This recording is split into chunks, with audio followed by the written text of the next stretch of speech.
All right. Hey, everybody. So we've decided to take another look at episode 3, and we have a few more thoughts, and we've invited Calum back to join us again, just to have a further discussion on the episode. Calum, did you want to say hi?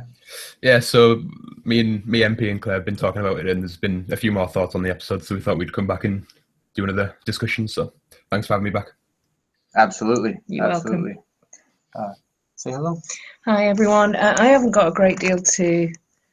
I'm sure I'll chip in as you're going through the topics that you want to cover. But just a general observation, really. There seem to be quite a few people in the community that have said you've watched the episode a few times, and it's almost like a reread of the books where things percolate and you kind of pick things up on a separate rewatch. So yeah, it'd be interesting to hear what your general ideas are from rewatching the episode again, and any theories either of you got going forward, just from what we've seen already from season 6. So rather than going through the episode in detail, which we've covered in our review, and I don't think we need to cover it scene by scene, but there are still some areas that come up from this particular episode. So is there anything that you want to start with? Within a rewatch, I noticed some stuff that I hadn't noticed before, and I spoke to Calum about it and a few other people. But it raised the question of what if Jon actually did see something when he died. I got it wrong. In my head, I was playing it back, and I thought that he comes back to life and he says, I shouldn't be here. And then I thought the guy at the hanging at the end of the episode says, you shouldn't be here, but he actually says you shouldn't be alive, which kind of changes things a little bit. But there are interesting things brought up from that entire scene that I completely missed the first time around, and Davos being one of them. What are your feelings on Davos, Calum, in regards to when he drowned? And I guess you can apply it to in the show, although they didn't show it to us in the show, but after the Battle of Blackwater, he drowned. I think De-Porto has a theory of, I'm not sure if Davos. Well, he definitely had either a near-death experience at Blackwater, or he died and kind of was revived somehow. There's in that particular chapter where he's sort of, I wouldn't say praying, but it's a very you don't know whether he's going to make it or not, and then he's picked up by Salador San. Is that what you mean? Yeah, absolutely. And you have that sort of same occurrence happen with San later on. But the conversation then between Davos and Jon, if arguably Davos dies, is a completely different conversation when they ask Mel to step out of the room, and it's like two different people, or two people that have had the same experience talking to each other, at least through Davos's eyes. Jon doesn't know this, but Davos, it looks like, probably does. I'll just read to you. I know you weren't prepared for this, but it says, what did you see? Nothing at all. And then this is Mel. Sorry, Stannis was not, but someone has to be. We'll talk about that later. Then my notes say, Davos talks to Jon about dying and coming back. I don't know. Maybe we'll never know. So when he's saying this, first he's including himself, I don't know, and then maybe we'll never know, as in the two of them together. Don't know what it is. Like I'm saying, you don't understand what I'm saying. No, really. Do you, Calum? What do you think? One thing I thought about Davos is that it's quite difficult, especially in the show, to predict where he's going, because obviously in the books his main arc is the fact that he's been sent by Wyman to locate and sort of save Rickon from at Skygos. But obviously that ship with Rickon has already sailed, so it's like, does he actually have a plot to follow up on, or are they just sort of gonna have him as filler, or maybe even kill him off? Because you could look at it as, in a very cynical way, from a kind of book Stannis fan perspective, that they just got rid of Stannis and thought, right, okay, we'll replace Stannis's story arc as being aligned to Jon and being, you know, heroic or whatever, you know, true and honest person with here's Davos. He can replace Stannis because they never seemed to like Stannis in the first place. It's definitely possible. Yeah. Personally, I still think Stannis is alive myself, but it does seem as though they're giving that, you know, that alignment with Jon arc to Davos rather than just Stannis, with Stannis being dead. Like in the books at this moment, Davos would be, as I said before, on his way to Skagos, but the show seemed to be differing from that storyline quite dramatically. So it's interesting to see where they'll take him. Yeah. Yeah. I would actually go to, I don't know if it was the first shot of this season or the first shot of last season with Davos standing beside Stannis looking out over the north beyond the wall. And I recognize that with this shot when they come out of the room today and he's standing right beside him there. And it did make me think about that. I think perhaps the show is going to adapt Jon into a Stannis arc from the books, personally. But that's... Okay. Speaking of Jon seeing nothing, I did have something I wanted to say about that. Yes, let's get into it.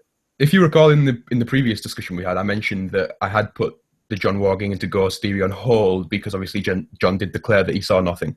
In the very first scene of this episode, Jon says, "I'm not supposed to be here." Now, there are two potential readings of this. Firstly, it could be a literal understanding. He could literally just be saying that he shouldn't be there because he's supposed to be dead.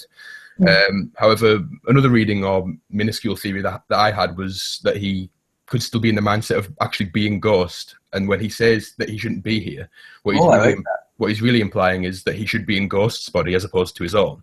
So, like, obviously the show is the show and the books are the books, but it does seem odd to me to include the Varamir Sixskins chapter in the books if you aren't going to then follow that foreshadow up with Jon walking. So it's obviously it could be the show yet again simplifying a certain aspect of the story, or maybe I'm just completely wrong and Jon won't ever walk into Ghost. But yeah, that was my thoughts on that particular quote of. No, I would agree with that and say that could possibly play into something I want to say about Rickon and Shaggy Dog later. Okay. Are you both agreed that in the show the Jon that's come back is Jon? Or do you think, I mean, one of the things that the actor and that I think I read an interview somewhere where it was very much like, oh yes, you know, Jon's going to be very different when he comes back, and he's going to be a different character. And when Ed was kind of giving him a hug and he was talking to Ed, and he said, "Are you sure that's you in there?" Because he was laughing at a kind of a typical Ed Tollett type joke that Jon said, which was great. Yeah, dark humor, and Ed laughed. But it's like, is it him? Has he come back a bit even more emo than he was before? Is he? I mean, he's obviously pissed off about what happened, but that was a really difficult choice to make when he was kind of looking them in the eye. It was a really difficult thing for him to do. Anyways, let's get back to earlier when I was talking about Davos. Sorry, we trailed off a little bit and kind of moved on. Sorry, go on. So that whole conversation, Calum, is Davos talking to Jon, and the things that he's sort of relating to him and saying what Jon needs to keep on doing are things that have happened to him. You have to go on, fight for as long as you can, clean up as much of this shit as you can. And then Jon says he doesn't know how, he failed. And Davos says, good, now fail again, which is something that's just happened to Davos. He's failed. To understand this, you would have to assume that Davos has died himself and come back. Are you down with that at all? Yeah, it's definitely, I would say so, yeah. Do you get what I'm saying? Yeah. And if you watch the conversation after they send Mel out of the room, it's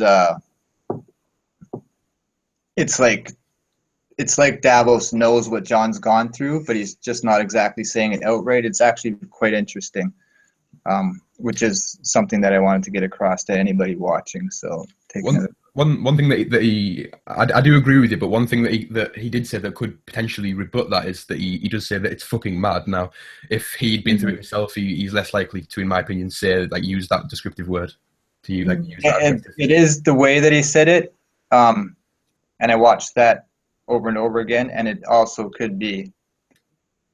It's unbelievable what's happened to both of us. He says it about, it seems to me that that's fucking mad. I can't imagine what it must feel like for you. But that's actually, if you take that literally, he can't imagine what it feels like for Jon. He only knows what it feels like for him. Yeah. And he thinks that's fucking mad. He's also the guy that got Mel to even attempt this on Jon. So why would he think that somebody can come back? I don't think he was there with Mel and Stannis, or Mel. No, he wasn't with Mel at when she met Beric. No, although he has, I definitely agree with you there. Although he has seen Mel perform with the magic, but there's no reason to suggest that she would be able to revive Jon. Obviously, she did give birth to the Shadow Baby when he was present, so he knows that she has sort of magical properties. But yeah, I definitely agree with you that why would he assume that she could bring him back? Yeah, I asked that actually in the small council. I said, why did it even occur to Davos? That was even before, it wasn't last week. You asked that. Yeah, even though he's seen her perform some freaky magic, he's never seen her resurrect somebody, and he doesn't know Beric or what Beric's been doing. So why would it even be in his head? Why would resurrection even be in his head, bringing somebody back? Yeah, there was a delay in the show too. He sent them to go get Mel, and then we kind of saw Mel just sitting around, and she came and said she could do it and walk back or something. But then it's not like he asked her to do it right away. He didn't even. There was no urgency. It was very weird. I don't quite get it. There is a lot more on Jon, but we might as well get to him later because it kind of comes. Let's see if Calum, what you had some things that you wanted to say about Jon at the wall and Jon's. There was a small parallel that I noticed. Now I want your guys and the people in the comments opinion on if this is actually significant. But to me, there was a parallel between Alistair and Jon. When Jon awakens and when Alistair is set to be hanged, they say similar words in a similar structure. So with Alistair, he says, "I fought, I lost, now I rest." And when Jon, when Jon's revived, when he awakens, he says, "I did what I thought was right. I got murdered for it, but now I'm back." So if you compare them, Alistair did what he thought was right. He died for it, and now he rests. It's interesting the way that the writers have juxtaposed these two characters. Now, again, I'm not fully sure what this is implying, if at all anything. Perhaps it's simply just alluding to the fact that Westeros and perhaps the real world are intrinsically unfair places, or maybe it's something more significant. But yeah, I just wanted to point that out. I definitely think that could be inferring that they're Well, there's while we're at the wall, there was something that you wanted to say about somebody mirroring somebody else. Yeah, she's pointing to Ollie mirrors Mance. Yeah, so it struck me too that, and I don't know how many people have mentioned this before or not, but just the fact of Ollie being a kid who was taken in by the Night's Watch mirrors Mance's story. From what we get out of the books, I don't know if we had that in the show or not. Does anybody know? I don't know if Mance talks about his histories that much. I'm sure he does when he meets Jon in the show. I don't know. I don't think he definitely talked about the fact that he was in the Night's Watch. In the Night's Watch, but I don't think he talked about his childhood. So, okay. But anyway, the point's good. Yeah, the point being that Ollie, raised on the south side of the wall, hates the wildlings, whereas Mance, I believe, was found north of the wall, brought there, chose to return to the wildlings and lead them.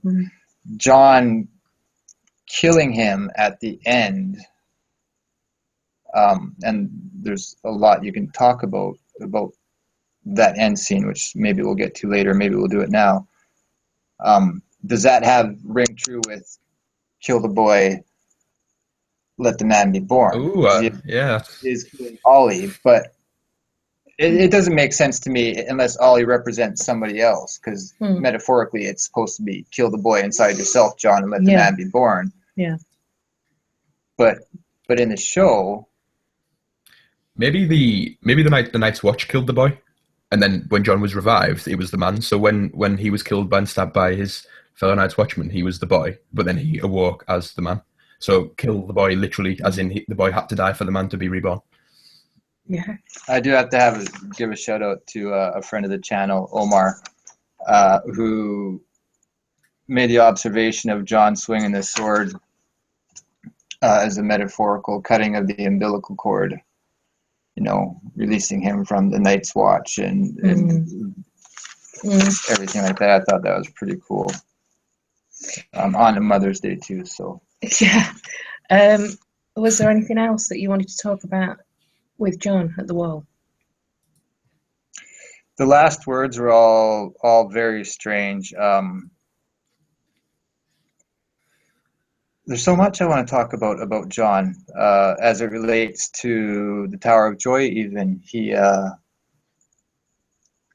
talks about getting stabbed, sort of stabbed in the back of mutiny by the Night's Watch, which arguably we can attach to the Tower of Joy later on, which we'll get to. But there's backstabbing going on there.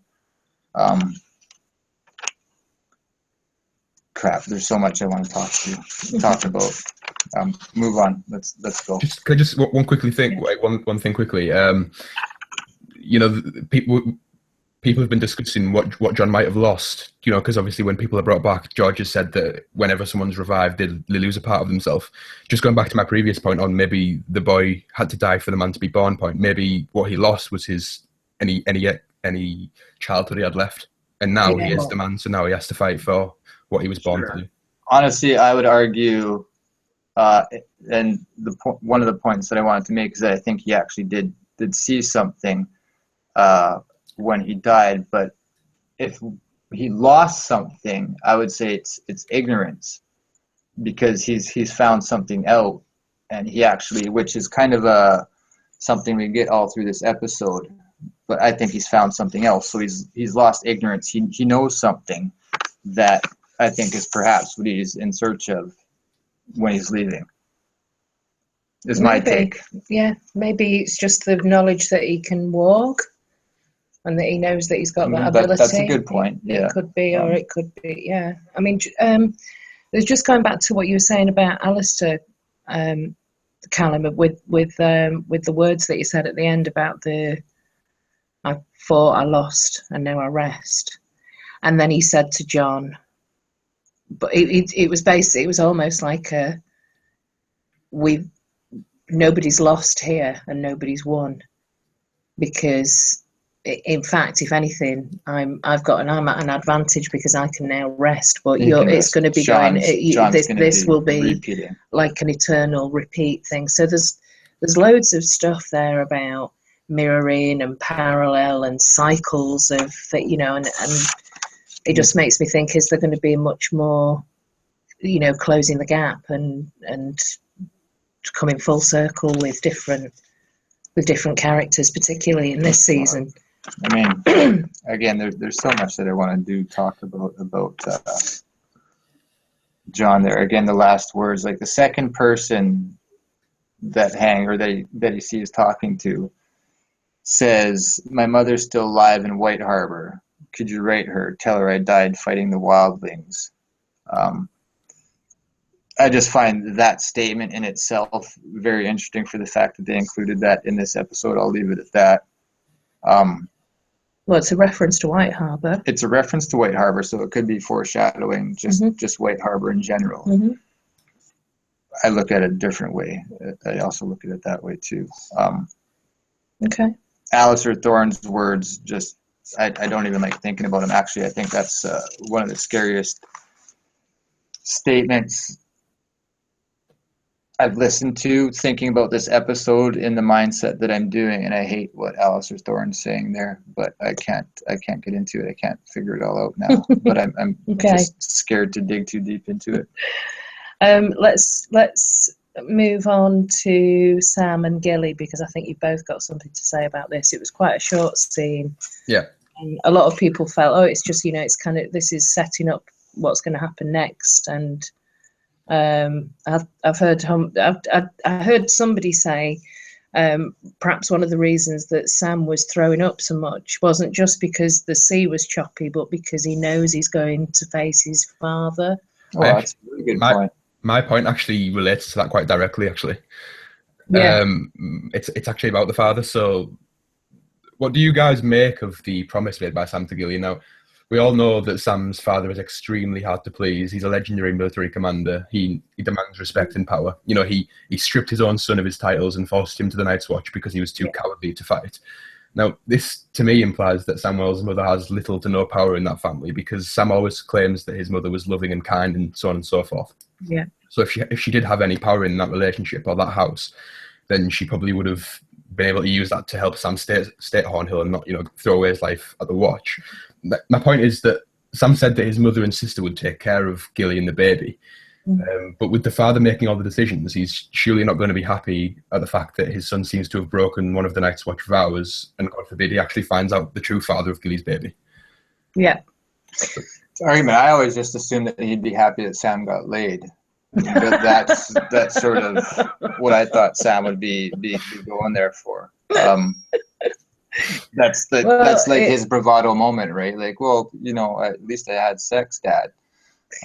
I think from a show point of view, and bearing in mind lots of things that we've got to speed up, and there's, you know, time is of the essence, and the budget has got to be considered, etc. But there's been a definite setup of going to see Sam's father, because he would that was such a big part of Sam's introduction into the TV show about why he was there at the Watch. So it's almost like we've got to swing by Hornhill, even if it's just for like one scene in one episode. And I think the reason that we do that is, again, for it's to advance Sam's story arc, as he's much more, and I've said this several times, he's a very different character in the TV show, in that he's a lot braver than book Sam. A lot braver. Sure, yeah. And I think him going to Hornhill is yet another reason for him to kind of harness his bravery again, and kind of match up to his, you know, square up to his dad, and be like, you know, fuck you, I am going to the Citadel, I am going to be a Maester, and actually I'm going to take, I don't think he will break his, basically just going back to his promise. Sam's promise to Gilly was to keep her and the baby safe. That's the promise. And I think that he will keep that promise by taking her to Old Town, because he will confront his father for that reason that you've given, Calum. His father he's not going to keep Gilly safe or protect the baby. So I think Sam's just going to swing on it, confront his father. It's going to be another kudos moment for Sam in terms of TV show viewers, and then he's going to be making his way off to, we cannot possibly miss out on the Citadel and Old Town as a location for the TV show. And I don't think they're going to split those two characters up. I think Gilly will stay with Sam, and she will, I mean, she mentioned in the TV show about we've already broken the vows at, you know, we've already broken the rules at Castle Black. Women aren't allowed there.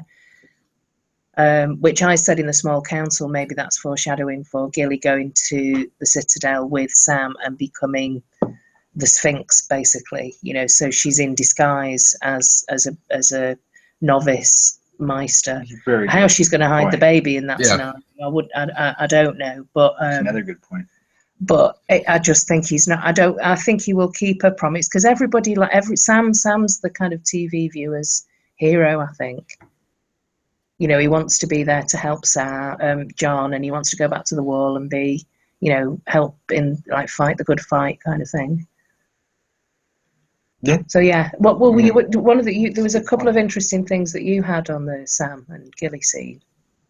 Yeah, and there's something that you spun off to, but then I couldn't get in there. But yeah, you raised excellent points. One thing of note, and this is petty and it's minor, just a little bit of foreshadowing. I think that was in the episode right after the John scene.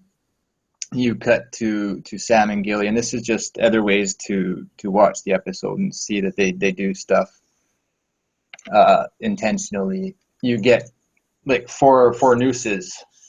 They're not nooses, they're in the ship, but it's the camera pans right across them and you sort of see it. So I thought that was like a little bit of neat foreshadowing.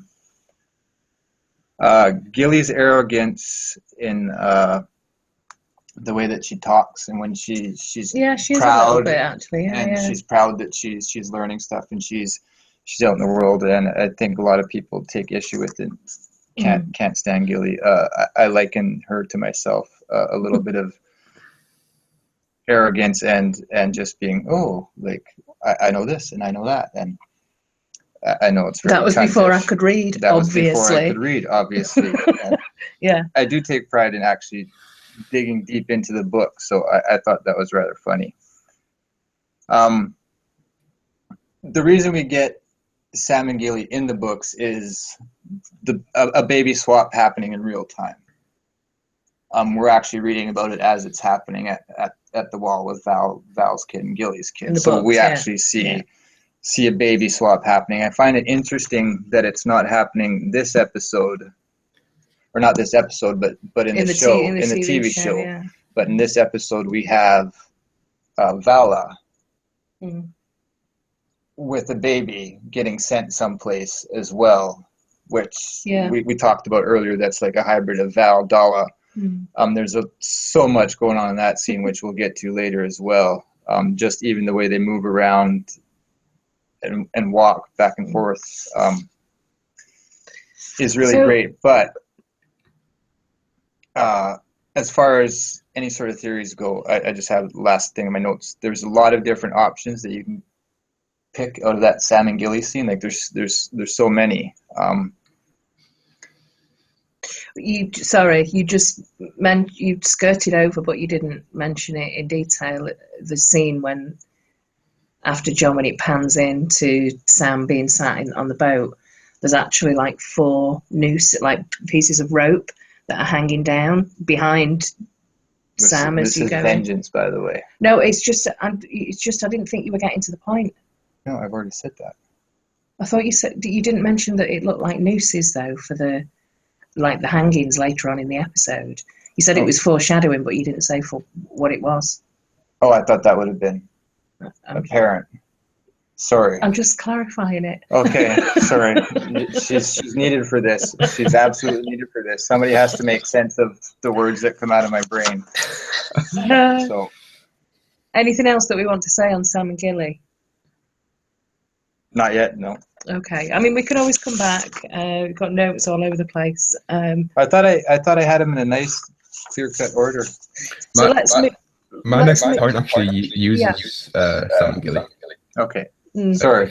If you want me to go with that. Yes, absolutely. There is an echo. Never mind, it's gone. So my next point is about a specific theme of the episode, of which is deception. Now, I do have quite a lot to say about this, so I'd just like to slightly build on the points that you made in our last discussion, and also on the small council, about the assertion that the scenes are all metaphors for book reader fan theories. Yeah. So this particular episode had a theme of deception for me. You've got Gilly saying that she thought the sea was named after the sea because it's as far as the eye can see.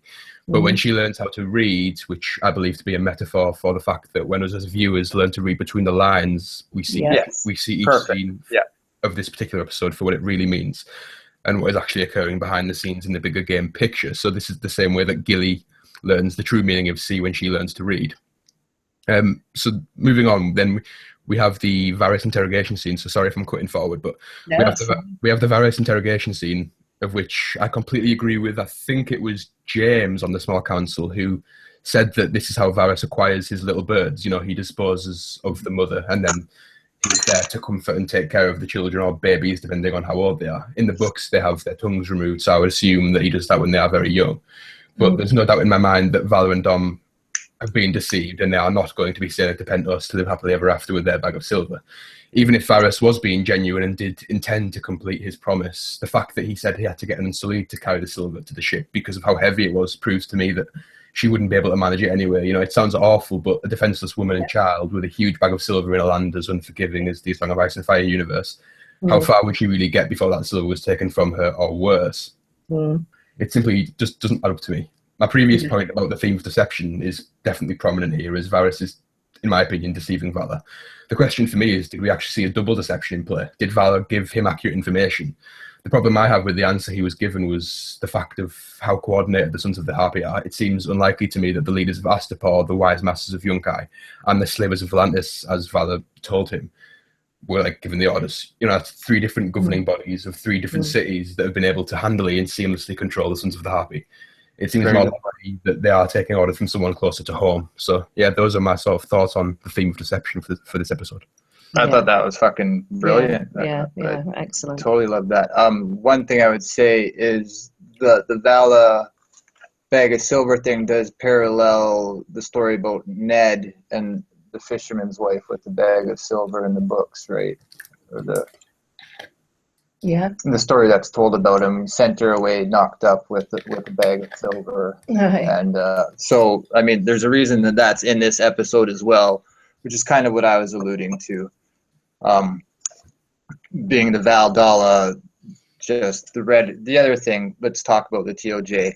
Or not the TOJ, but Varys. We're going to Varys here. Let's stay in Meereen for a second then. Yeah, sorry, I just have my notes in a different order. Again, Varys coming in the room and sending everybody out. That's something that we're getting all through this episode. I'm not exactly sure why, but it's private conversations. It's Davos does it to Mel. He has a private conversation with Mel. Varys does it. We have it. King's Landing as well. I do have an answer to that. With regards to the actual, the Varys and Valar scene, it is actually commonplace, like in interrogations of our world, that the interrogator would be on a one-to-one with the victim. Well, I say victim with the person that they are interrogating. So it's sort of, it creates a bond between the 2 people. So if there's more people in the room, more than other than just the 2 people that are participating in the interrogation, it sort of takes away that bond and that sort of trust that you can build, especially with Varys' tactic of playing the good cop. I absolutely agree with this. In this instance, I think it's more that he doesn't want people to hear what they're talking about and what she has to say. Until he can, spin it whichever way Varys wants. Well, just into interrogation techniques, you were pointing out to me, look at how he's walking around the room. And that's more in the way it's shot. You have something different. Mine strays a bit from yours, but go ahead. No, it was kind of like it was choreographed when he was walking towards her, and then when he was walking away, and certain things that he was saying. I know that. I thought you had something different about interrogation techniques. No, just me. I thought it was the way, the things that what he's saying and how he relates to her when he's saying them was the key. He starts off saying, torture's wrong. I don't believe in torture. And he gets close to her. And when he's talking about them having a discussion, he's close. Then he walks away and the conversation gets a little darker. And when he talks about them being opposed, they're separate. I just thought it was... With the throne in between. With the throne in between them. And also Varys is red and Val's blue, or Vala's blue, which is kind of interesting just in general. But the interaction, just if you watch the scene and see how it's kind of like a dissect a scene sort of area here, but how the conversation flows with the way he moves, and then when they're opposed, they're so far apart from each other, and it's a beautiful scene. Well, I think it's just a very clever and skillful interrogation technique, but using those methods I don't think moving. So. I agree with what you're saying. I think they're trying to tell us something different, and it's not that. I think that it could also be. Sorry, it could also be that, when Varys is moving around the room, he's sort of commanding power. That he's sort of claiming the space. Whereas, I'm not sure how much you know about dogs, but dogs have their own space, and if someone goes into that space, then it's a threat. So it's like he's sort of marking his territory. He's in control of this conversation. So I would add that as well. There was definitely lots of subtle things around body language going on there. Yeah, and you can interpret that in different ways. Sure. But he was skillfully. Again, what I'm trying to say is different than what's actually happening on the screen between the two characters. Yeah. It's watching it from a viewer and what they're talking about as we're watching it. Yeah. I'm not looking at the stuff in the screen. Sorry. Okay. Anything else about Meereen? I don't know. Do you have anything on Tyrion, Calum? No, I don't have anything on Tyrion. I have another little added to about a general thing that we were saying in our review and maybe in a discussion with you. Tyrion, we do not drink.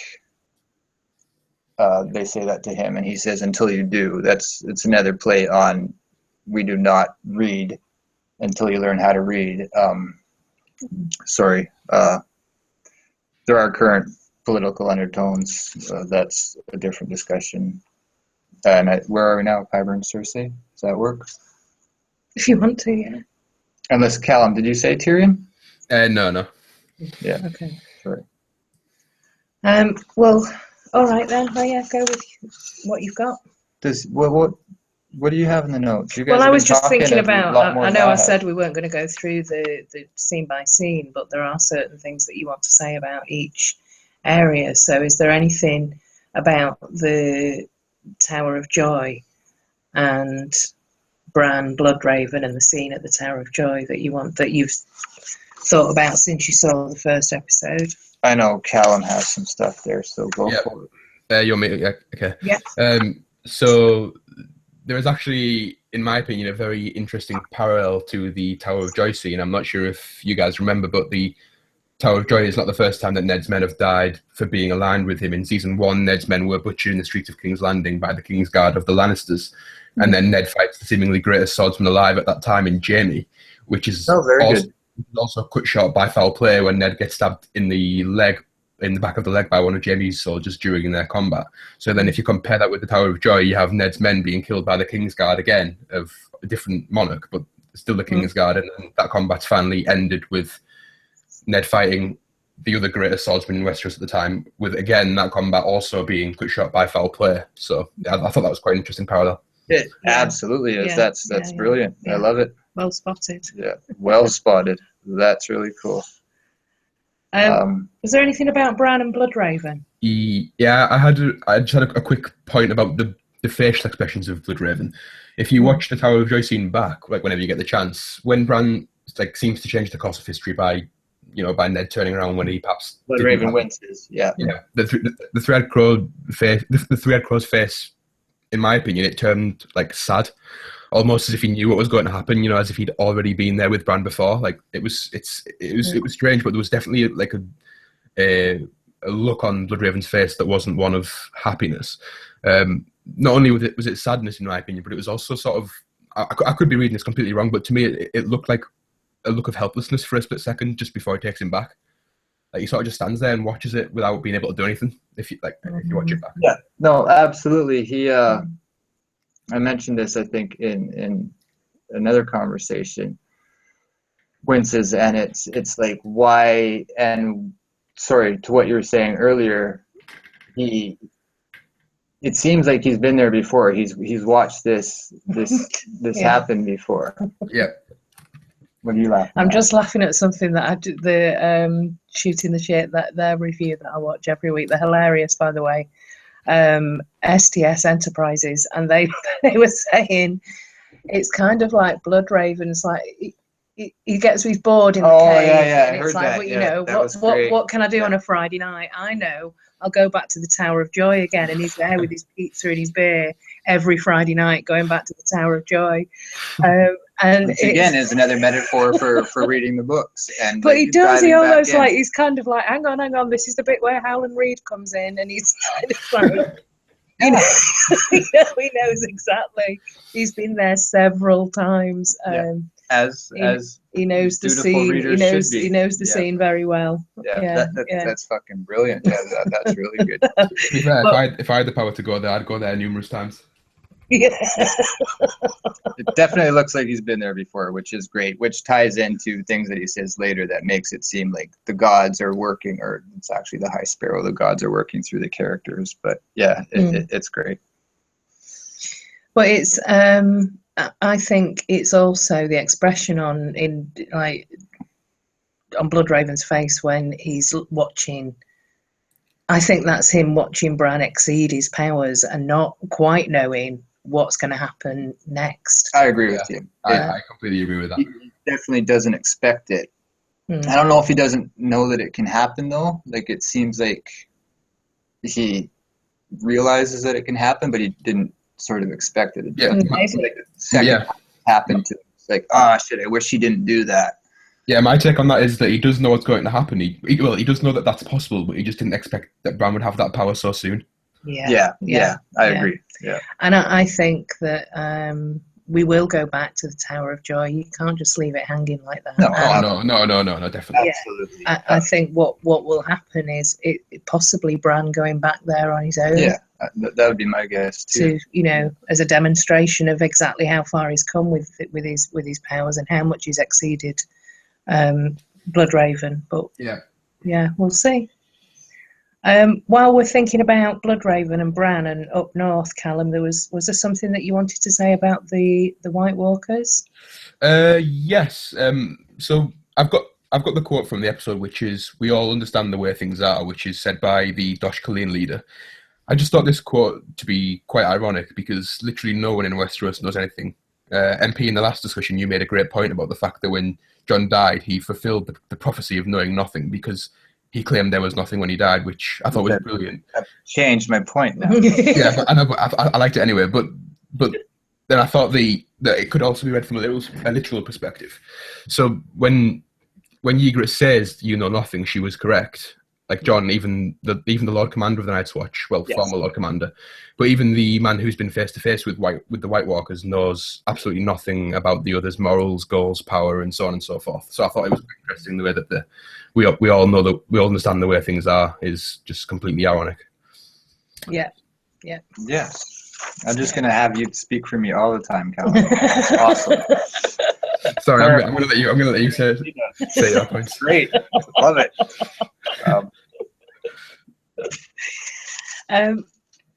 Is there something that you want to say about Dany as well? No, that's right there. There is, of course. There's a lot that I want to say, but I'm just not eloquent like you two both are, and I'm just actually enjoying listening to you. We let the cat out. So Carry on. one of the concepts I have, and you're going to find this hard to get again, and it goes sort of to what Claire and I were talking about. But again, it did happen in the rewatch, and I went back looking at the scenes before we picked up on sort of what we thought about what happened in the Varys scene and the Tyrion scene and how they're communicating. So I went back and watched. And the Tower of Joy scene, to me, and I know this will sound ridiculous now, I can hear it coming out of my mouth, and it is sounding ridiculous, but I think it's actually true, is it's a metaphor of concepts, dueling theories. R plus L equals J is Arthur Dayne. The little ones, Arthur Dayne's the big theory, and then you see them doing their tete-a-tete and tete-a-tete, but you have this Ned's about to be killed, and somebody comes in from the back and stabs him, which I think is a mini arc in the episode for Howland's whole arc in the story in general. Is we know about him at the beginning, he disappears, and he's going to show up at the very end and drop the bomb on, stab somebody in the back. I really do think so. Or at least drop the bomb of whatever anybody wants to know or anything like that. The other thing that scared me, and this is, again, just different ways to interpret the episode, is the dialogue of the Mad King is dead, Rhaegar lies beneath the ground, going to what we had discussed earlier. If it's about interpretation and scratching the surface, Rhaegar lies beneath the ground. He's right under. He's under the surface. He's hidden. That secret's hidden. So that actually goes to any R plus L equals Jers, which I thought was great. So I'm curious if people will agree with that one or not. Well, that's where my notes run out. Unless there was something that I'd made a note of that you wanted to say about Two Swords and Lightbringer. So these are kind of more like these are ideas and theories that have come up from the episode, just with the dual sword wielding. And in comments, I think it was Stuart Arms who I was talking to. And if I'm wrong, forgive me. It might have been Moji on a small council channel talking about Two Swords. But I've always had a problem with it because I didn't know where Widow's Wail was. Do you know where Widow's Wail is? No. Well, buried with Joffrey is the answer that was given today, and something I've completely forgotten. But I was never certain that Jaime had it with them. But the scene from the books when they go down into the crypts of Casterly Rock and they have these two swords that light up with blue flame. Jaime's dream. Jaime's dream vision. Yeah. Whatever you want to call it. Just makes so much more sense now that. So it's in the vision. It's him and Brienne, and they're down in the caves, I think, at the bottom of Casterly Rock. Yeah. And they've both got their swords both light up with like a blue light. Yeah. Okay. That's what I was going for. Just the two swords sort of thing that the conversations stemming from this episode made me think of. So the argument there is if Brienne has got Oathbreaker and Jaime's got access to Widow's Wail, because we don't really know where it is apart from Joffrey had it last, but that vision could be him and Brienne with two swords, wielding two swords, that is actually two swords, and possibly Lightbringer together. Yes. Yeah. Thanks for clarifying. I don't understand the whole sword thing. So, but I do remember that dream, the vision of the swords. It has to mean something. Like why did those swords light up with blue flame? I know we didn't actually get that into this episode, and we just leapt a bit, but it's just the fact of it being the two swords thing that we were discussing. It made me think of it. The other crackpot theory I have regarding this episode, and it's thoughts that I had. Sorry, Calum. And do you have thoughts on Dany herself, that scene? No, you go. Don't say sorry to me. I've been thinking for a couple weeks now that Vice Dothraki itself is like a symbol of the pregnant woman, the mother of mountains. Originally in the books, when Dany goes there, she is pregnant. She's pronounced pregnant, and she has the stallion that will mount the world and stuff. Again, these are stemming from a lot of different conversations and comments and stuff. But when she returns, is it possible, do you think, that she could be pregnant? And my arguments for this from episode are, we do see her when she's walking rub her belly. We do see the Dosh Colleen strip her, take her down and have a look. It's a brief look, but one is looking at her, and then they give her clothes right away, and strip her of all her garb. So maybe they're just, putting her in proper attire. It's very arguable. But do you think it's possible that she could be pregnant? Well, there is dialogue in the previous episodes about Dany being pregnant. When she says, she does say the opposite. She does say that I will bear no children, but it's still been brought up. Mm-hmm. So it has been foreshadowed in subtle ways, like you've mentioned, and then obviously with that dialogue added into it, it's definitely possible. Well, in the TV show, she's been with Dario, hasn't she? Yeah, they showed her having sex last season, or was it beginning this season? No, she was already gone this season. What am I thinking? Yeah, sorry. But so therefore, it could be possible But yeah. And the other thing that I'm thinking of in regards to this, and this is why I'm saying it's total crackpot. I'm still not certain myself where dragons come from. I know one of the arguments is 14 flames. Mm-hmm. Or were they around before that? They were around before the Doom. There's a number of different. The dragons were thought extinct because of the Doom, so they were definitely around before it. Yeah, that's right. There are stories that are, like the sun exploded and dragons were born from that. Correct. Well, that's there are the theories sort and of legends about dragons coming from. Okay, regardless. I think I did a small theory on that, actually, just like really quickly. I do think that the Song of Ice and Fire is dragons and White Walkers. So, and I said in one of my videos that the Shadowlands is a parallel of the Land of Always Winter. And obviously the Land of Always Winter is where the White Walkers are sort of like held. Yeah. So the Shadowlands could definitely be where the dragons are or were held, with it being a parallel to. You just released that video too, right? Yeah. Yeah, so people should go check that out. That is an excellent one. And I agree that makes sense. All right, so we'll take the dragons out of it, which I'm actually happy because that was like the most crackpotty thing about this theory. But I think that Vaistal Thrak is a volcano and it's going to explode at some point. Mm-hmm. And this is just full on hunch. But I think that is a catalyst that will move a mass of people towards Westeros, Dany included, with her army, and get what everybody wants and to move her there.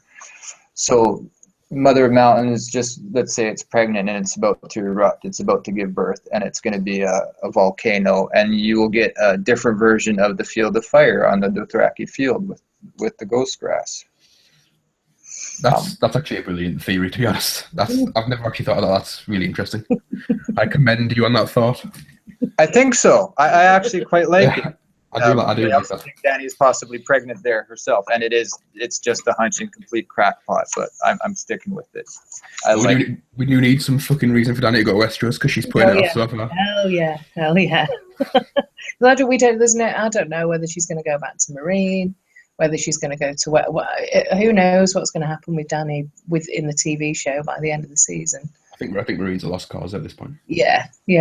So maybe she just fucks off with the Dothraki. Well, no, she still needs ships though. So obviously we're going to get there's Yara so and the much. Greyjoys and the Ironborn. We're only on episode 3, so there's plenty to go, and they seem to be cramming quite a bit into it. I think that fucking mountain's gonna blow up. So, I really do. Is there anything either of you want to say before we have a quick chat about predictions and thoughts for the next episode? Oh, I have some interesting thoughts for the next episode. Okay, I do have, and I'm doing my drunk conceited thing again, but more Qyburn, Cersei stuff that I wanted to get to earlier. Yeah, go on. And it's just regards Into the Mountain, another zombie-like character. And Jamie looks at him and says, can he even understand what we're saying? And more than he was able to read complete sentences to begin with. I just think that's another nod about you have to dig deeper. You can't just take surface interpreting the story. Yeah. But there is a lot in there too. Like the mountain does shoot Jamie and look and shut up, boy. I know a shitload more than you do, so that's pretty cool too.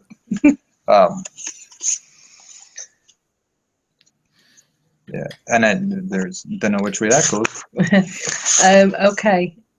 Shall we move on to the trailer? Oh, one other notion.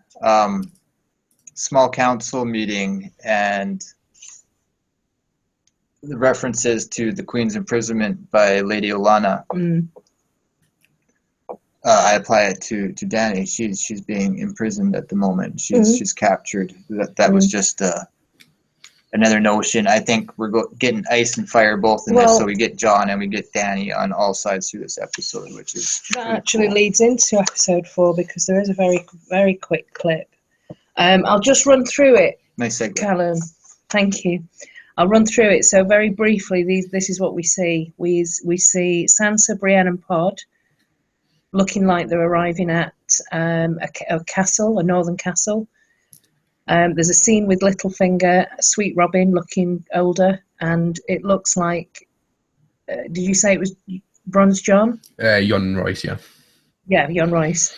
Then we see Asher and Theon. So he does make it back to the Iron Islands. Then there's a clip with the Queen of Thorns and Cersei talking about exactly that, about how Marjorie can't, she needs to be released. Mm-hmm. Then there's a very quick flash of Tyrion telling somebody that Dany will be back. And then the Dosh Colleen, and it looks like Jorah and Dario. So it looks like that's, some scenes of what we're going to see. The actual episode is called The Book of the Stranger. So give us your thoughts, Calum. Right, well, I've actually looked into the actual title of the episode. I'll get onto the trailer afterwards if you want me to, or I can just... Okay. I'll talk about the title first, then I'll throw it back to you. So Yeah. The episode, as you've just mentioned, is The Book of the Stranger, which is a slightly gloomy title. For those that don't know, the Stranger is one of the 7 aspects of the god prayed to by the faith of the 7. Mm-hmm. The Stranger, in particular, is never really prayed to. It represents the unknown and death, which is 2 adjectives that I assert would be perfect to describe the White Walkers. No one, including us as viewers or readers, know much about them, and they do lead an army of the dead. So there's the unknown and death, which the Stranger represents. So I'm predicting that we're going to get some White Walker action in the next episode. Excellent. Good And job. I believe that we were told before the season started that there was going to be a scene with the White Walkers, and it was like, what? It's kind of like, at home with the White Walkers, and you get to actually see, Oh, really? I think so. That would be yeah. cool. I'm That'd be sure I awesome. read something about, there will be a scene in the Lands of That'd Always be Winter cool. with the White Walkers. Again, that could just be kind of show, And at home like with they the did White with Walkers, baby. that doesn't mean something like a baby, right? I Well, hope it's nothing that No, big. I want to But see I think some that depth. would be great if that happened. Yeah, one thing that many casual show watchers don't understand is that the White Walkers are actual beings. They do actually communicate. Like in the very first few pages of the very first book, you have the I White agree. Walkers. You have the White Walkers laughing with each other when they kill Yes. the Night's Watchman Rangers. So they do actually communicate. There's definitely something to be explored there. They have a And even language. when he's running, he can hear them talking to themselves. Like Yeah, they can hear it's their voice. described as sounding like ice cracking. Yeah. It's like a strange, but it's a language that they speak, definitely. So we might get to see a bit more of White Walker culture. Yeah, the thing is, like I said before, a lot of the casual fans just assume that they're like mindless zombies, but I do think they are cognitive beings. Like they do actually think. Yeah. So just wanted to make that point.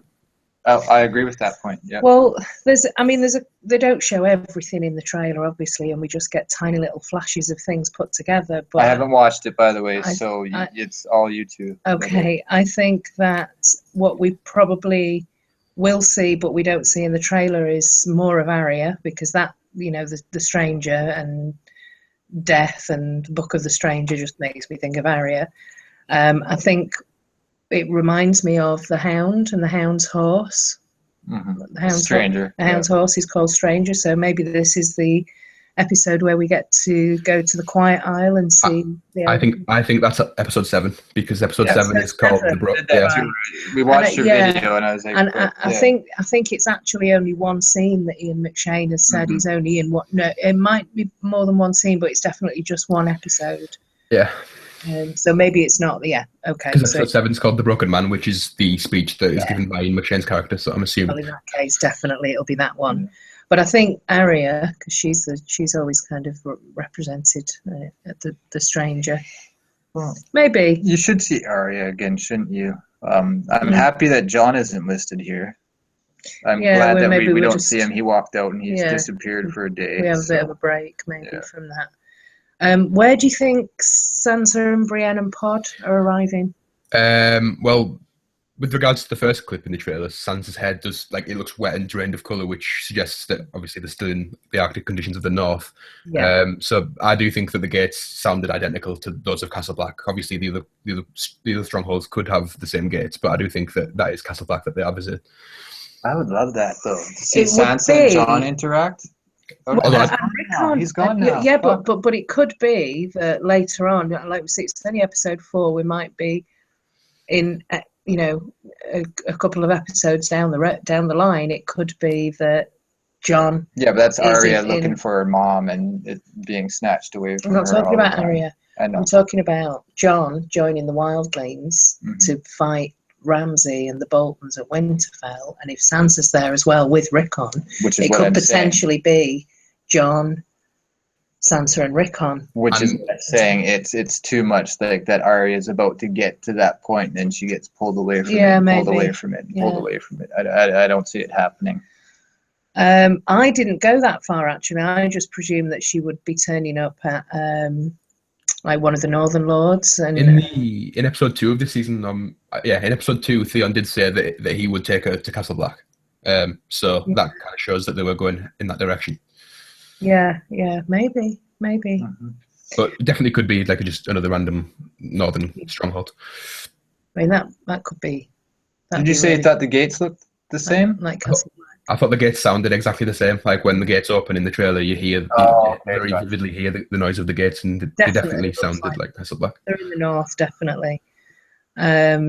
So the more that Sansa stays in the north and not in the Riverlands, the less likely I think it is to see Lady Stoneheart. There's this kind of like Lady Stoneheart barometer of, if this happens, then it's more likely to have Lady Stoneheart. If that happens, then it's Well, just I kind of think you would get probability of Lady Stoneheart you making would an get Lady appearance. Stoneheart as far away from Sansa as possible. You want I- her I thinking think- all her kids I are think if Jamie gone. leaves King's Landing and heads to the Which Riverlands, we're then gonna get. then the probability shoots up more, and there's conditions need to be right for her. I to- would almost say come that back. it comes in Calum's The Stranger Well, episode. and maybe also she's I a know I keep stranger going on now. about this, but again, shit, I can't remember his name. The guy who plays I don't know who you're talking about. Brotherhood Without Banners. Beric Dondarrion. No. Or Thoros. Yeah, Thoros of Myr. What about Paul him? Kay. That's, Okay. I knew I'd get there. He's been cast to appear. So the Brotherhood Without Banners are definitely going to appear this Mhm. season. Mhm. Anyway, sorry, back to the trailer. Littlefinger, Mm. what do you think? I thought that there was with the Littlefinger like mini scene. I thought the significance was more on Royce rather than Littlefinger. When we saw Littlefinger tell him of the dangers that face Sansa, there was definitely a look of determination on Royce's face. Like, you know, I think Jon Royce and Sansa do have, like, he sort of respects her and stuff. Like when she lied for Littlefinger, there was like a moment of care, in my opinion. So I do think that it's not out of the realm of possibility for the Vale Army to perhaps ride to her aid. Just the look on his face just gave me that I don't know. It just gave me the feeling that he wanted to help her when Littlefinger told him of the danger that faced Sansa. I think he's definitely going to use the forces in the Vale, you know, and mobilise the troops there. I think, you know, they've not been involved in it in the books. They've not been involved in it in any of the wars. So it looks like it's going to be starting to happen here in the TV show. Yeah. There was an article, actually, again, an interview that I think LaDonna sent to us, and it was the actor who plays Littlefinger, Aidan Gillen, and he doesn't really, you know, he's not interviewed very often, particularly about his character, but they caught him on set, like in between scenes where he was still like in character, and he was talking about, I'm going to have to do this and Sansa will do that. And he didn't give too much away apart from to say that in his opinion, Littlefinger's very remorseful about what's happened. So he feels like shit about the situation he left Sansa in Winterfell. And I mean, this sounds a bit naive to me, and maybe it was just the actor, his interpretation, but you know, he had no idea that Ramsay was going to be that bad, and he had, you know, he didn't know that was going to happen. And it's like, yeah, but I mean, which we also get sort of alluded to earlier. Like he didn't know who Ramsay was; he hadn't heard of him. So yeah, I mean, yeah. So maybe that's fair. it. But apparently, Littlefinger is going to be very sort of feeling sorry for himself and wanting to help Sansa to kind of repay her.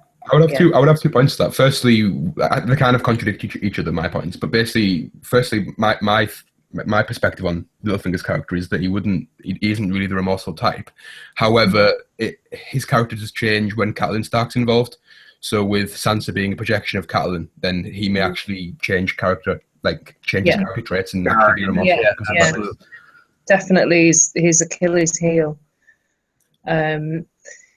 Yeah, so there's again a very brief clip with Asher and Theon back in the Iron Islands, where again somebody else who's looking and seeming very sorry for himself is Theon, and in fact Asher, Yara in the TV show, sorry for himself. But Yara in the TV show actually says in the clip stop saying that you're sorry, and that you betrayed me and you let me down. So there's some kind of sibling stuff going on back there. But I mean, is there anything that you got from that? Any prediction? Well, just from that tiny little excerpt that you've just mentioned there, that's also a contradiction. She's having a go at him in basically those words, but then when he says sorry, then she doesn't want to hear sorry. So which is it? She's criticizing him and saying, "Oh, you did this, and this," but then when he apologizes for it, then she doesn't want to hear that apology. So it's like, if you're going to criticize him, then obviously you want an apology or you want something. Otherwise, you wouldn't have done it. So then to say "don't say sorry" is sort of a contradiction of the previous point she was making. I mean, maybe it's just the bit in the clip that we see, though. Perhaps she's trying to get him to go forward to put his name in the hat for the King's Moot. Yeah. And he says, and maybe he says that that's what he doesn't want to. He doesn't want to do that. Maybe he's trying to get her to help out in the fight against the Boltons. Yeah. So there are odds. They're definitely at odds. How much we're going to see there, I don't know. And when the King's Moot is going to be, again, I don't know. I don't think it will be in this next episode. No. I'm praying for the famous Euron quote at the King's Moot. Yeah. I don't know it. You'd have to refresh my memory. It's the one where he basically says that when he says that he declares what Balon was content with, and then he says what he would do. So he said he'd take Lannisport, he'd take the north, the south, and so on and so forth. And then he says the best bit of it is that he says that he'd dedicate it to the Drowned God, even though previously we know that he thinks he is the god. So I thought that was quite interesting. He definitely wins them over. And then we've got a clip in back in King's Landing. So we've got Queen of Thorns again, and it looks like she's talking to Cersei, and I think Jaime's still there, and they're talking about Marjorie and about how we've got to do something about it and we've got to get her out. This, I think, with the episode being called Book of the Stranger, I think this is going to be High Sparrow. I think also there was I just watched it once, Calum. Did we see the High Sparrow and Marjorie at all in that trailer? We saw Marjorie and Loras. We didn't see the High Sparrow. Right, okay. Yeah. So there's something definitely going down there. And again, it's the queens, isn't it? You've got Cersei, Marjorie, and Queen of Thorns. So yep. There's going to be some clashing there. I'm really interested to see I just want to see Cersei and her unraveling this season and what's going to happen with that. I haven't watched the trailers. So. Then we get a very quick clip with Tyrion in Meereen, where he's saying to somebody that Dany will be back. So it looks like he's sort of brokering some kind of relationship, maybe with or trying to have a conversation with the slavers, the slave masters. I'm not sure. What do you make of that, Calum? For that scene in particular, I didn't have much to say. I thought it was pretty cut and dry. But for the previous one that you've just mentioned about Cersei and Olenna, I did have something to say about that. Yeah, sorry, Calum. That scene in particular was the one that got me quite excited. Was the fact that the trailer seemed to have a theme of violence. There's a lot of foreshadowing of violence. You've got Cersei and Olenna saying that you've got Cersei and Olenna agreeing that Marjorie shall not be subject to the same atonement as Cersei. There's no other way to circumvent that atonement without violence, which then I'm not sure if you've seen the trailer, but there is like a scene of the Lannister and Tyrell armies like charging up. So yeah, and then there's I choose violence and that, and then as well for the theme of violence, we see Jorah and Dario, and we do actually see them fighting. It was slightly hard to make them out, but I'm 90+% sure that it was them. Yeah. But one thing I will say about Cersei and Olenna agreeing is, again, on the deception, it could very possibly be that Cersei is just saying that she agrees that Marjorie shouldn't have to like be subject to that atonement so that she can get her place back on the small council, because we saw this episode that she was removed from the small council, so maybe she's trying to get Lady Olenna on side by agreeing on the face that they won't let Marjorie atone, but then in reality she's got a different plan. So yeah. Because the thing is, she wants to be on that small council because she needs to be in order to govern and to have power. But obviously, we've seen this episode that she's been removed from that. So I think there's going to be this trial by combat with with Robert Strong. Mm-hmm. I'm calling Clegane Ball right now. Yeah, it's happening. I like it. I think it makes sense. It's definitely happening. The Hound's coming back, and he's with the Faith. So, well, arguably with the Faith militant, but he's with God at the moment. There is actually one particular quote in A Feast for Crows, which I think is missed by a lot of people who use the Clegane Ball theory. And I might be getting it wrong, but it's something. I'm pretty sure this is it. Actually, it's something along the lines of when the brothers of the Quiet Isle are talking, they say the Faith send us, what is it? The Faith send us something, and the Faith send us trials. And I thought that was quite a clear implication that the Hound is going to be taking that trial sent by the Faith. So, yeah. And Jamie says, what's Jamie say in the last episode or this episode that we were talking about? It's a fight. That's a fight I'd like to see. Yeah. I'm sure you brought up in our last talk. Yeah.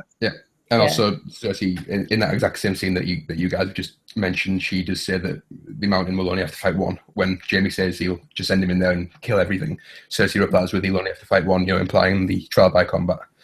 So the scene that actually scares me. I don't think they will miss up that opportunity as a TV spectacle. Completely agree. Yeah, I mean, I don't know if it will happen in the books, but I just think it'd be too good. I think it's far too set up in the books to.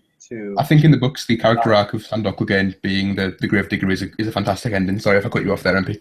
Yeah. No, I just think it's been far too drawn out. The Hound's rage towards the Mountain, just to have it, if he's of course being brought back, which we all agree that he is. You have to have that payoff somehow, and we have the Hound on one end, and we have Robert Strong fighting for the other. It just makes sense that it's going to happen. Absolutely. Just from like a budgeting perspective, I don't think it'd be worth paying the actor just to come back for the Quiet Isle episode. I mean, I don't think it would have enough effect per excitement it would get from the audience. Absolutely. Obviously, in the books, it's all about character arc and it's all about consistency. And I think that is a fantastic way to end off Sandor Clegane's character arc. Watch the Hound walk around Westeros being preachy. Yeah. It's not going to happen. No. Do you think, Calum, that we're going to see Drogon in the next episode? There's definitely a scene in the trailer, not the trailer for next episode, but in the actual season trailer where Drogon is flying above Vaes Dothrak. So he definitely does, traverse there. But it's a question of will it be this episode? I think it's likely that it will be in the next episode, which I believe is called Blood of My Blood, or that might be episode 6 actually. But there's an episode in this season called Blood of My Blood, which is obviously in relation to the Dothraki. So I think that could be the scene where the Dothraki begin to follow the Targaryen. And it makes sense with Dany too. Blood of my blood, dragon coming back then too. Yeah. We just at the very end of the clip of the trailer for next week, or should I say tomorrow? That's awesome. We've got Jorah and Dario, so it looks like they're kind of beginning to mount up some sort of rescue campaign. which probably will go over a couple of episodes, and then we'll get to see that Drogon's going to make an appearance at some point. I'm unsure how they expect to be successful. 2 people against like 10,000. So I do think they'll. Well, Ramsay did it. with what, 20 good 20. men? Yeah. It's always easier to get in with just a few people. What was I was going to ask a question then? Do you think Jorah or Dario will die this season? I always thought that Jorah will die being heroic, and he'll use the fact that he has grayscale to increase his level of heroism. Whether it'll be this season, it's definitely possible. I'd say it's an above average chance. Yeah. I went crackpot again. What if Jorah gave Dany grayscale, and because she's pregnant, the baby in her belly gets like an egg around it? Or is the stone dragon? Yeah, it's the stone dragon. Fuck, that's genius. Sorry, I'm kidding. That is a joke. It's getting That late. is a joke. It's getting late. Sorry.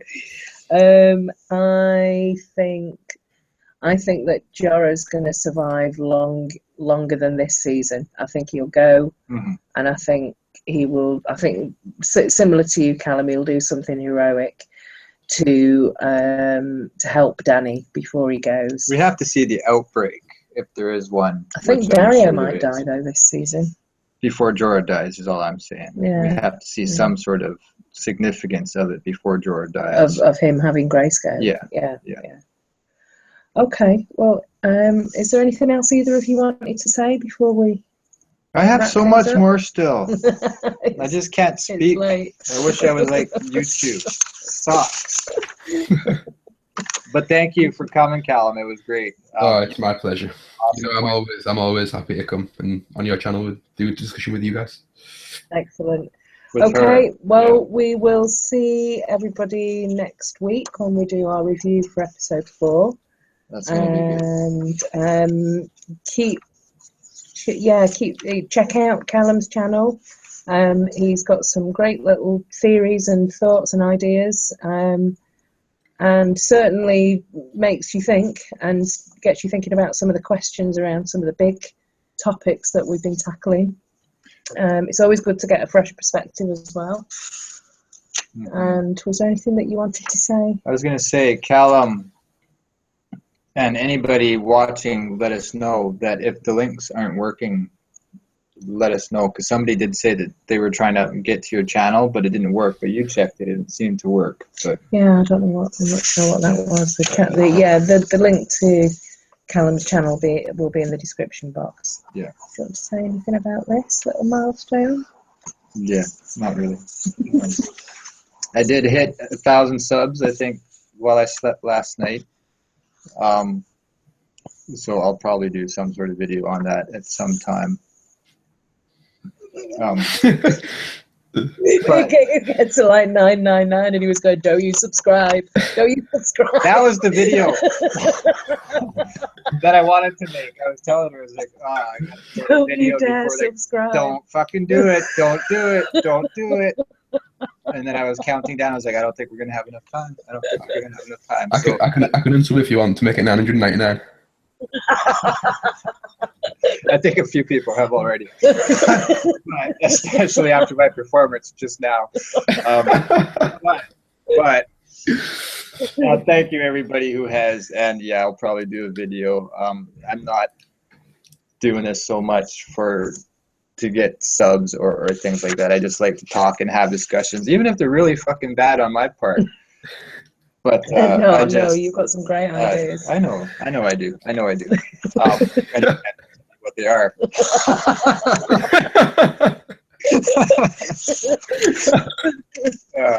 Okay, thanks very much, Calum, and we'll see you soon. Yeah, absolutely. Thanks for joining us, man. Bye. Cheers. Bye.